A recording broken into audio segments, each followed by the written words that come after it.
ओडिया नुआपड़ा जिले में दिनकू दिन कोरोना संक्रमित संख्या वृद्धि पाउछि। एहाकू दृष्टि रखी नुआपड़ा बीजेडी जिला सभापति मनोज कुमार मिश्र नेतृत्व में बीजेडी दल गाँव को गाँव बुली कोरोना सचेतनता कराउछंती। मुख्यमंत्री नवीन पट्टनायक निर्देश क्रमे गांधी जयंती ठारू एक मास धरी चलिबाकु थिबा जन सचेतनता कार्यक्रम आज नवम दिन में पहुंची। ए कार्यक्रम में नुआपड़ा विधायक तथा जिला योजना बोर्ड अध्यक्ष श्रीजुक्त राजेन्द्र प्रसाद ढोलकिया मुख्य अतिथि भाव जोग देथिबा बेले नुआपड़ा पर्यवेक्षक श्रीमती रुनु जेना, सौभाग्य नायक, बीजेडी राज्य संपादक अवनी रंजन जोशी, टीटू पंडा, मीरा परिडा प्रमुख सम्मानित अतिथि रूपे जोगदे उद्यान बंध एकता छकटे थिबा डॉक्टर आंबेडकर प्रतिमूर्ति में माल्यार्पण करथिले और परे भयभीत न होई दृढ़तार सह मुकाबिला करी सचेतन सतर्कता सह कोरोना को परास्त करि परिबा बोली लोकंको मास्क दे सचेतनता कराइथिले। आपण मन तो देखुचंती जो कोरोना महामारी जो भयंकर रूप नेके आसीची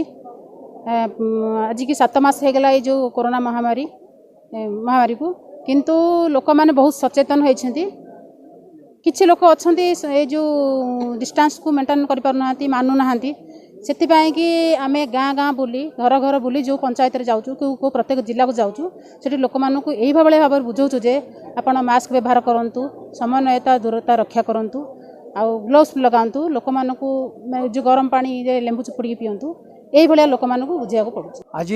माननीय मुख्यमंत्री नवीन पट्टनायक निर्देश क्रमे 2 अक्टोबर गांधी जयंती रू नहीं करी गांधी एवं शास्त्री जयंती रू नहीं करी 2 नवंबर पर्यंत 1 मास जन सचेतन कार्यक्रम आज यार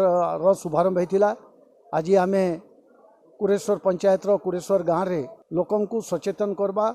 मास्क बंटन करवा एवं जे पर्यंत